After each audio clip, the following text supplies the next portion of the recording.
আছো তোমরা সবাই? আজকে আমি পোস্ত চিংড়ি করে দেখাবো। তোমরা আমার সঙ্গে থেকেও পাশে থেকো, ভিডিওটা পুরো স্কিপ না করে দেখার অনুরোধ রইল। লাগবে সরষের তেল, ফোড়নের জন্য লাগবে তেজপাতা, একটা শুকনো লঙ্কা, কালি জিরা আর কুচনো পেঁয়াজ, আর একটা মাঝারি সাইজের পেঁয়াজ, একটা মাঝারি সাইজের টমেটো, 3-4টে রসুনের কোয়া আর একটু আদা দিয়ে পেস্ট করে নিতে হবে। আরেকটা বাটিতে লাগবে 2 বড় চামচের পোস্ত, 4-5টা কাঁচা লঙ্কা, 5-6টা কাজু বাদাম, একটু লবণ দিয়ে পেস্ট করে নিতে হবে। আর লাগবে লবণ স্বাদ অনুযায়ী, হলুদের গুঁড়ো, লঙ্কার গুঁড়ো, আর রঙের জন্য লাগবে কাশ্মীরি লঙ্কার গুঁড়ো, আর লাগবে গরম জল, আর রান্নাটাকে ব্যালেন্স করার জন্য লাগবে সামান্য একটু চিনি। বন্ধুরা, তোমরা আমার সঙ্গে থেকো, পাশে থেকো। ভিডিওটা যদি ভালো লাগে তাহলে একটা লাইক, কমেন্ট, শেয়ার করে দিও। মাছটা আমার লাল লাল করে ভাজা হয়ে গেছে, এখন আমি তুলে নেব। মাছটা ভাজা হয়ে গেছে, এখন লাল লাল করে তুলে নেব। ফোড়নে দিয়ে দেবো তেজপাতা, একটা শুকনো লঙ্কা, একটু কালি জিরা দিয়ে নেড়ে চেড়ে নেব। দেবো কুচনো একটু পেঁয়াজ, দেবো একটু লবণ, দিয়ে ভাজা ভাজা করে নেব। ঢেকে দেবো।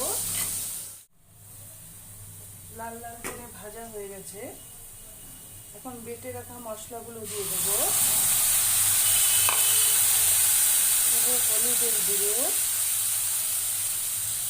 দেবো লঙ্কার গুঁড়ো 1/2 চামচ, দিয়ে নেড়ে চেড়ে দেবো। মশলাটা কষাতে দেবো, ঢেকে দেবো। দেখো বন্ধুরা, আমার মশলা প্রায় ভাজা ভাজা হয়ে এসছে, এখন নেড়ে চেড়ে নেব। এখন পোস্ত বাটা, কাজু বাদাম বাটাটা দিয়ে দেব। পোস্তর সঙ্গে 4-5টা কাজু বাদাম বাটা যদি দেওয়া যায়, রান্নার স্বাদটাই পাল্টে যাবে, দ্বিগুণ হয়ে যাবে। দেখতে থাকো বন্ধুরা, তোমরা আমার সঙ্গে থেকো, পাশে থেকো। পুরো ভিডিওটা দেখার অনুরোধ রইল। এবার নেড়ে চেড়ে দেবো, মশলাটা ভাজা ভাজা হওয়া পর্যন্ত ওয়েট করব। এবার ঢেকে দেব। দেখো বন্ধুরা, আর মশলাটা ভাজা ভাজা হয়ে এসছে। এবার রঙের জন্য দেবো কাশ্মীরি লঙ্কার গুঁড়ো। এবার নেড়ে চেড়ে নেব। এবার ভাজা মাছগুলো দিয়ে দেবো, নেড়ে চেড়ে নেব, ভালো করে কষিয়ে নেব।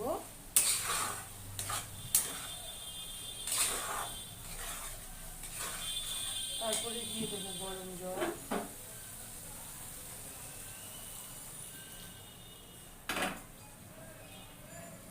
দিয়ে দেবো সামান্য একটু চিনি, রান্নাটা ব্যালেন্স করার জন্য।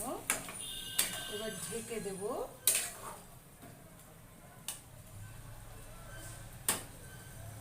চিংড়ি কিন্তু রেডি হয়ে গেছে। সব বন্ধুদের কাছে আমার এই ভিডিওটা দেখার জন্য অনুরোধ রইল। তাহলে আজকের মতো ভিডিও আমি এখানেই শেষ করলাম।